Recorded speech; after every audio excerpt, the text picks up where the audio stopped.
and the male lead decide to stop their plans of getting rid of the Emperor and Crown Prince because, the Crown Prince is already badly injured and this is good enough for them. And they also kind of failed at getting rid of the Crown Prince for a second time. And that's my opinion. They failed for a second time. And they already agreed beforehand, when they were coming up with the plan, that if they failed, they'd get remarried. It would protect the male lead from being married off, and it would keep the main character from entering the imperial harem. So they're just going to marry each other to protect both of themselves. And the male lead had beforehand, joked about the main character marrying him as a bride. And the main character's like, yeah, no. And the male lead's like, well, I can take you as my bride once more. And the main character's like, yeah, no, I'm not doing that. But yes, they're going to get remarried, rehitched. And when they tell the main character's family, the main character's brother is like, no, but he's too old for you. And the main character's like, brother, I have to marry him. He might be too old for me, but I have to marry him. Because if I don't marry him, I have to marry someone way, way older. And his father approves it. He's like, I understand why you two have to marry each other. I'm going to back both of you up. His mother is a little worried because she saw how the main character reacted deeply over the passing of his first husband. So she's worried for him. But he's like, Mom, I'm already over him. I'm good.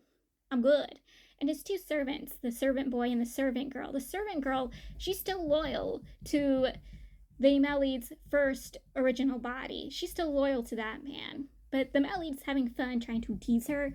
And the servant boy, he's fully ruining this relationship. So male lead, he has to go to the Emperor to get permission to marry the main character. And the Emperor is displeased by this, but has no choice but to agree to this marriage. So the Emperor reenacts a law that's already enrolling, that male brides can't get imperial physician positions, just to bite at the main character. But the main character's still going to be a position because, he's still going to do what he loves to do, and he has the male lead to back him up, and the male lead has the identity of the great general, so no one's really going to be able to stop the main character. He's just not going to actually have the position or the pay for it.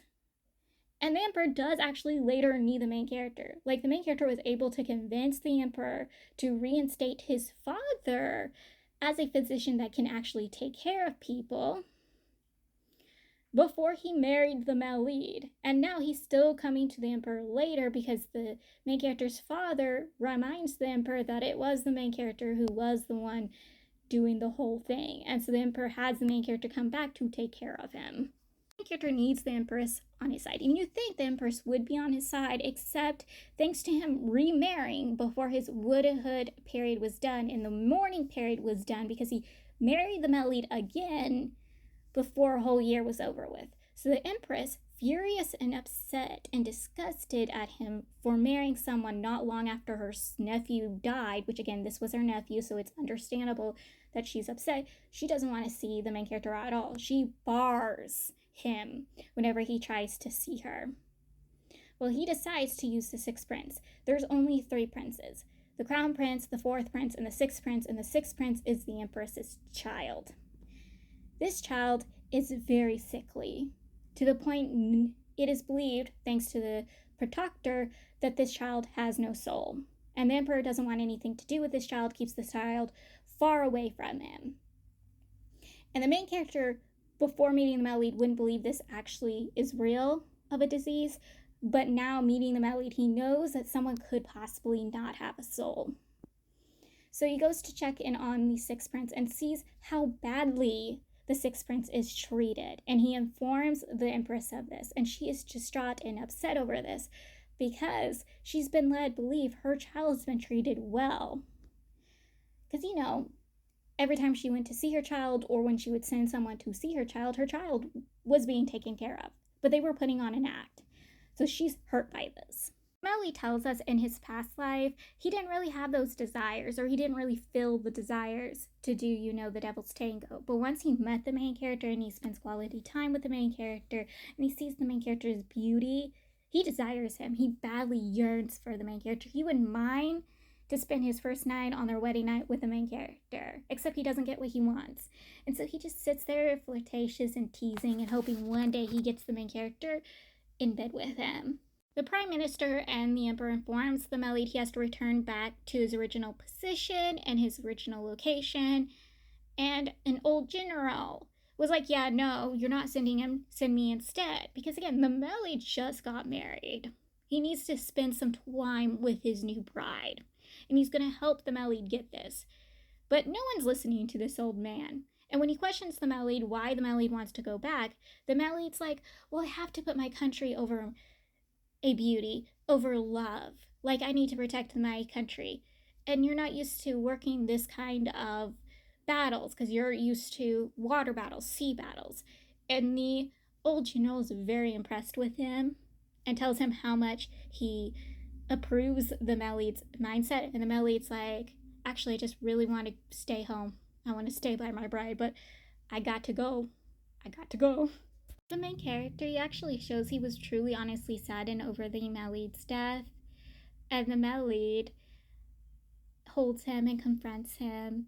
And the main character and him both revealed they had the same dreams before. And the main character is like, why did you make the dream out that you were going to leave me? Because the dream was an actual real event. Like, it was 7 days after the original host's body died, and the Melid came to see the main character, and he spoke like he was leaving, that he was going to be gone permanently, because he thought he was going to die permanently.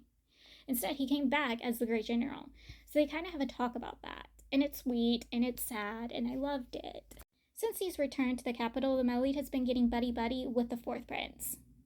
The fourth prince even shows up to their place without an invitation or informing them beforehand, because he wanted to see the Melid's weapon and the Melid's horse. The Melid takes the dude on a ride on the horse, while the main character stays by the fourth prince's right-hand man.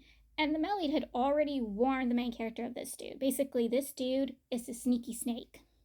Like, he's kind of power hungry, but he's also very protective of the prince. And the main character has a misunderstanding of the two's relationship while he tries to convince this dude on their side and making points to try this guy get on this side.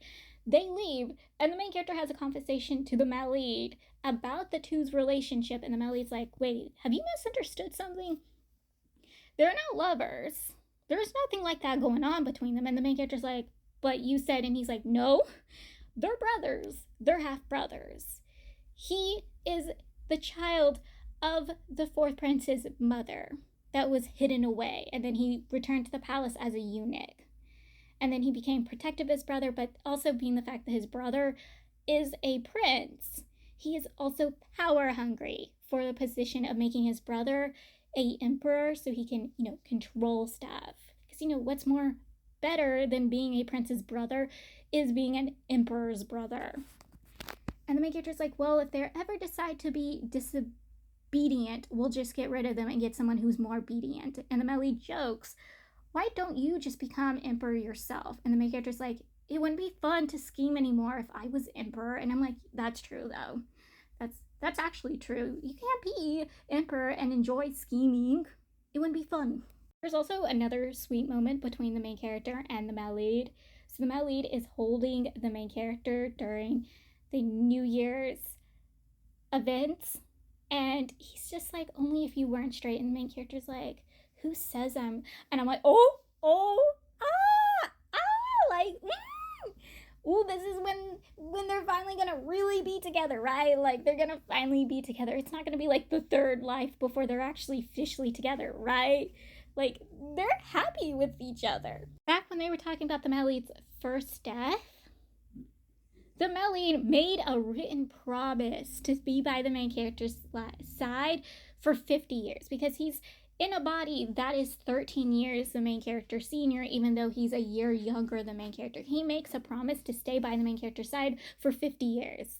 He signs it full on, and I'm like, oh yes.